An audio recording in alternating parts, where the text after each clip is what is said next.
Um único litro de combustível JP-5, o sangue que corre nas veias de um caça FA-18 Super Hornet, custa hoje aproximadamente $4. Um único porta-aviões da classe Nimitz, o coração de aço de um Carrier Strike Group americano, consome mais de 2 milhões de litros desse combustível por dia, apenas para manter suas operações aéreas em ritmo de combate. Estamos falando de 8 milhões de dólares diários, mais de 40 milhões de reais, queimados apenas para manter os anjos da morte no ar. Agora, multiplique isso pela escolta de destroyers, cruzadores e submarinos, cada um com sua sede insaciável por energia, munição e manutenção. O custo para projetar uma cidade flutuante de poder militar a milhares de quilômetros de casa ultrapassa facilmente a marca de $1 bilhão por semana. É uma cifra que o cérebro humano mal consegue processar. Uma montanha de dinheiro que poderia reconstruir uma cidade inteira. Por que uma nação gastaria essa fortuna para posicionar essa força letal a poucos quilômetros da costa de um país falido? A resposta não está na filantropia. A resposta está na engenharia da aniquilação. E o alvo dessa engenharia, o epicentro de uma guerra invisível que já começou, está prestes a sentir o impacto de cada centavo desse investimento. O que essa matemática da força tem a ver com o Brasil? Tudo, porque o colapso que essa frota irá precipitar não termina em Caracas. Ele começa lá, e a onda de choque foi projetada para varrer o continente, atingindo em cheio o coração do sistema que declarou guerra à nossa soberania. A ameaça que paira sobre o Caribe não é apenas sobre um ditador. Nicolás Maduro é um peão descartável, um sintoma grotesco da verdadeira doença. A presença intimidadora da Quarta Frota dos Estados Unidos, reativada por Donald Trump com o propósito específico de patrulhar o nosso quintal, é o primeiro movimento de uma operação de desinfecção continental. O verdadeiro alvo, o cérebro por trás da marionete de Miraflores, é a organização criminosa transnacional, conhecida como Foro de São Paulo. É essa a estrutura que, por décadas, tem operado nas sombras, tecendo uma teia de corrupção, narcotráfico e subversão ideológica com um único objetivo: transformar a América Latina em um bloco cativo, um vassalo dócil a serviço de seus mestres globais. E o mestre que hoje paga a conta, que financia a degeneração e que mais lucra com a nossa fraqueza, tem nome e endereço: o Partido Comunista Chinês. Pequim viu no foro a ferramenta perfeita, o seu exército de procuração para conduzir uma guerra híbrida contra a influência americana e, principalmente, para saquear os nossos recursos estratégicos. A Venezuela, sob o comando do foro, tornou-se o seu posto avançado, uma bomba de gasolina particular e uma base de operações para espalhar o caos. Cada bairro que afunda em Maceió pela extração predatória de salgema, cada grama de nióbio contrabandeada para fora do Brasil, cada porto que entregamos em concessões suspeitas, tudo se conecta a essa grande estratégia. A queda de Maduro não é, portanto, um ato isolado. É o corte da principal artéria financeira e logística que alimenta a serpente. É o início do desmantelamento da infraestrutura inimiga em nosso hemisfério. Uma ação de força bruta para garantir que a soberania do Brasil e das Américas não seja leiloada em Pequim. O que está em jogo é se o futuro dos nossos filhos será decidido por nós ou por burocratas de um regime totalitário do outro lado do mundo. Para entender a escala da operação inimiga, precisamos olhar os mapas e seguir o dinheiro. A engenharia do mal é metódica e assustadoramente eficiente. A China, sob o disfarce da iniciativa Belt and Road, não está construindo pontes, está forjando correntes. A dívida da Venezuela com a China ultrapassa a marca dos $60 bilhões. Uma dívida impagável, que não foi projetada para ser paga com dinheiro, mas com petróleo, com ouro e, acima de tudo, com submissão geopolítica. Análises de inteligência naval mostram um fluxo constante de petroleiros venezuelanos realizando transferências ship-to-ship em águas internacionais para navios chineses, uma manobra para contornar sanções e garantir que o fluxo de recursos que financia a máquina de guerra de Pequim nunca pare. Em troca, A China envia tecnologia de vigilância, equipamentos de repressão e assessores militares que ensinam a Guarda Nacional Bolivariana a esmagar seu próprio povo. Mas a matemática vai além. O Foro de São Paulo atua como o gerente regional dessa colonização. Relatórios da DEA e do Tesouro Americano detalham como as rotas do narcotráfico, controladas pelo Cartel de Los Soles, um cartel de generais do regime de Maduro, financiam operações políticas em toda a América do Sul. O dinheiro sujo da cocaína é lavado através de empresas de fachada e usado para financiar campanhas, movimentos sociais e black blocs que servem para desestabilizar governos não alinhados com a agenda do Fórum. É uma simbiose perfeita. O regime oferece a logística para o crime gera o caixa 2 para a política e a política entrega o país para a China. O plano para o Brasil é idêntico: controlar setores estratégicos como energia, agronegócio e mineração, usando a mesma combinação de corrupção política e pressão econômica. A aquisição de vastas extensões de terra, o controle de terminais portuários e a influência sobre a nossa matriz energética não são investimentos, são movimentos de cerco.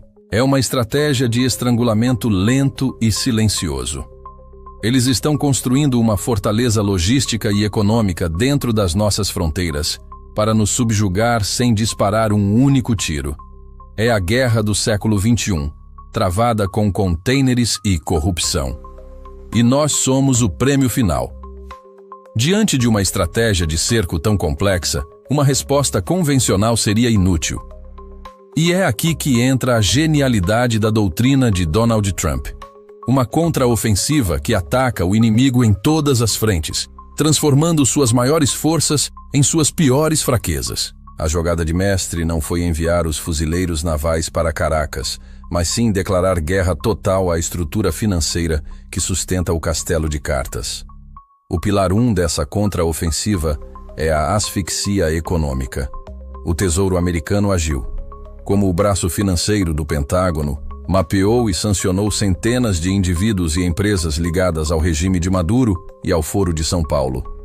Cada conta bancária congelada, cada transação de ouro bloqueada, cada petroleiro na lista negra é um míssil. Um míssil Tomahawk disparado contra o cofre do inimigo. Eles cortaram o fluxo de dólares que permitia aos generais corruptos manter a lealdade de suas tropas. Sem dinheiro para pagar os soldados, o poder da baioneta se evapora. O pilar 2 é a guerra jurídica e diplomática. Ao reconhecer um governo de oposição legítimo e ao apoiar figuras como Maria Corina Machado, os Estados Unidos isolaram o regime, transformando Maduro de presidente em chefe de uma organização criminosa. A concessão do Prêmio Nobel da Paz a Machado não foi um acaso. Foi uma arma diplomática de calibre pesado, dando a ela a blindagem internacional necessária para desafiar a tirania de dentro para fora. E ela soube a quem agradecer. Dedicando a honraria a Trump, o único líder global que moveu peças reais no tabuleiro. O pilar 3, e o mais visível, é a intimidação militar calculada. A constante presença da Quarta Frota e os sobrevoos de aeronaves de reconhecimento. Os exercícios militares conjuntos com nações aliadas como a Colômbia e o Brasil enviam uma mensagem inequívoca. Nós sabemos onde vocês estão, sabemos o que vocês estão fazendo e temos a capacidade de transformar seu mundo em um inferno, em menos de 48 horas. Esta não é uma ameaça de invasão, é uma demonstração de capacidade. É uma forma de dizer aos generais venezuelanos: o tirano de vocês não tem para onde fugir. Abandonem o navio que afunda.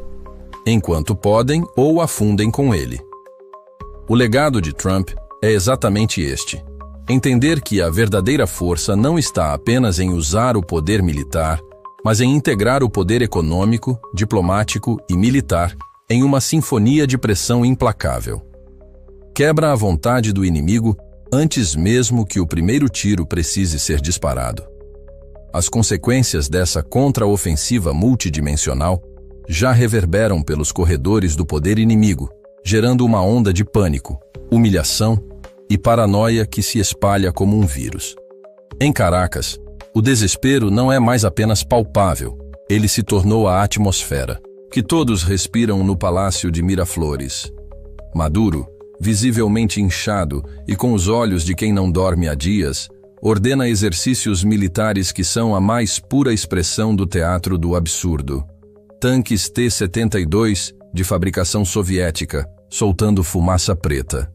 E com esteiras rangendo, desfilam por avenidas vazias, não para intimidar um inimigo externo, mas como uma tentativa desesperada de intimidar seu próprio círculo de poder. É uma performance para suas próprias câmeras, um show de força patético para os generais, que ele sabe que o trairão na primeira oportunidade. Cada movimento de tropa não é uma manobra estratégica, mas um teste de lealdade. Fontes de inteligência no terreno, corroboradas por interceptações de sinais, pintam um quadro de colapso interno absoluto. As deserções não são mais um gotejamento, mas uma hemorragia. Batalhões inteiros posicionados na fronteira com a Colômbia estão operando com menos de 40% de seu efetivo. Os soldados rasos, recebendo salários que não compram 1 quilo de farinha, simplesmente abandonam seus postos durante a noite, derretendo-se na paisagem para se tornarem refugiados. Mas o verdadeiro pânico está nos escalões superiores. Oficiais de alta patente cujas famílias vivem vidas de luxo em Miami e Madrid estão em uma corrida contra o tempo, usando canais clandestinos e intermediários para negociar sua rendição com contatos americanos. Eles oferecem informações, a localização de depósitos de mísseis, as senhas das contas do narcotráfico, tudo em troca de um lugar seguro. No novo regime que sabem que está por vir. O Cartel de Los Soles, a outrora monolítica organização de generais traficantes que era a espinha dorsal financeira do regime, está em guerra civil, com as rotas de lavagem de dinheiro sancionadas. E os ativos no exterior congelados, o fluxo de caixa secou. A lealdade comprada com dólares do narcotráfico evaporou. Agora, facções rivais se matam em disputas por pistas de pouso clandestinas e pelo controlo dos poucos carregamentos que ainda saem. A humilhação de Maduro na ONU foi apenas a cerimônia pública de seu funeral político. A verdadeira decomposição de seu poder está acontecendo agora, nos quartéis e nas salas de reunião secretas, onde a única ideologia que resta é a da sobrevivência individual. Mas a onda de choque não para na fronteira venezuelana. Em Havana, o pânico tem o cheiro de diesel e o som do silêncio dos geradores desligados. O regime castrista, um parasita que vive do sangue de seus hospedeiros há mais de 60 anos, primeiro da União Soviética e depois da Venezuela, vê sua principal fonte de energia ser cortada em tempo real. Os apagões, que já eram rotina, agora duram dias. A ilha-prisão está mergulhando de volta na escuridão de um novo período especial, mas desta vez, sem a esperança de um novo patrono no horizonte. O colapso da Venezuela não é apenas um problema econômico para Cuba, é uma crise de segurança existencial. Sem o petróleo de Maduro, o regime não consegue manter seus aparatos de repressão funcionando, não consegue mover suas tropas, não consegue sequer manter as luzes acesas nos centros de tortura da G2. A queda de Caracas precipita inevitavelmente a queda de Havana. Contudo, o epicentro do terremoto geopolítico está em Pequim. Lá, o pânico não é expresso em gritos, mas em um silêncio gélido dentro dos salões do complexo de Zhongnanhai. Para o Partido Comunista Chinês, o cenário é um desastre estratégico e financeiro de proporções catastróficas. Os mais de 60 bilhões de dólares que eles despejaram na Venezuela não foram um empréstimo, foram o pagamento adiantado pela escritura de um país. Eles compraram campos de petróleo, minas de ouro e coltan, terminais portuários e, o mais importante, uma base de operações militares e de inteligência a menos de 2.000 quilômetros da Flórida. Era para ser seu porta-aviões particular e inafundável nas Américas. Agora, assistem, impotentes, enquanto esse ativo de 60 bilhões de dólares vira pó. Analistas do Ministério da Segurança do Estado que garantiram a estabilidade do regime de Maduro estão sendo expurgados. Diplomatas que teceram os acordos leoninos estão sendo investigados por falhas de inteligência. A humilhação de Pequim é monumental porque expõe a falha fundamental em sua estratégia de poder global. Eles, que se projetam como mestres da guerra híbrida e da paciência estratégica, foram superados, flanqueados e neutralizados em seu próprio jogo por uma doutrina de poder americana mais inteligente, mais ágil e mais implacável. Eles apostaram a credibilidade de sua expansão global em um cavalo manco e agora o mundo inteiro assiste enquanto o cavalo é abatido. E para o Foro de São Paulo, o cérebro da operação de desestabilização regional, a queda de seu principal centro de comando, controle e finanças, é um golpe na medula espinhal. A estrutura inteira está em paralisia. O dinheiro que financiava institutos, sindicatos, movimentos sociais e campanhas políticas em todo o continente, canalizado e lavado através da PDVSA, simplesmente parou de chegar. O desespero se espalha como fogo em seus membros, que agora sabem que o escudo protetor de um regime amigo foi quebrado. A justiça, antes uma ameaça distante, agora está batendo à porta. A pergunta que circula em cada reunião secreta, de Brasília a Buenos Aires, não é mais como avançamos, mas sim, quem de nós será o próximo a cair? A batalha invisível pela alma e pela soberania das Américas acaba de ser brutalmente exposta à luz do dia. O que você testemunhou neste dossiê não foi apenas a crônica da queda de um ditador de opereta. Foi a revelação de uma complexa e fria guerra de inteligência, de poder econômico cirúrgico e de estratégia militar implacável, projetada com um único propósito: arrancar pela raiz o câncer metastático do Foro de São Paulo e cortar os tentáculos de seus patrocinadores globalistas em Pequim. A força espetacular e a precisão da contra-ofensiva americana, uma sinfonia de poder orquestrada sob a doutrina de Trump, é a prova cabal de que a tirania e a traição podem, de fato, construir impérios sobre a areia da corrupção e do medo. Mas esses impérios sempre e inevitavelmente desmoronam diante da força da determinação, da coragem e do poder real. O inimigo, que por anos operou com a arrogância de quem se julga intocável nas sombras da diplomacia e da subversão, agora está exposto, enfraquecido, humilhado e caçado. O pânico deles é o combustível da nossa determinação. A vitória, portanto, não está apenas no horizonte. Ela está sendo forjada agora, neste exato momento, peça por peça, a cada sanção que é aplicada, a cada conta bancária que é congelada, a cada movimento de frota que restringe o espaço de manobra do adversário. Mas entenda de uma vez por todas, esta guerra decisiva pelo nosso futuro não é travada apenas com porta-aviões, satélites espiões e operadores das forças especiais. A frente de batalha mais crítica, a trincheira onde o destino do Brasil será decidido, é aqui, agora, nesta plataforma digital. O inimigo, derrotado no campo da força bruta, aposta sua sobrevivência em sua última arma, a guerra da informação. A máquina de propaganda deles trabalha 24 horas por dia para fabricar narrativas, para inverter a verdade, para chamar a tirania de democracia e a libertação de imperialismo. Eles prosperam na confusão, na apatia e, acima de tudo, na ignorância do povo.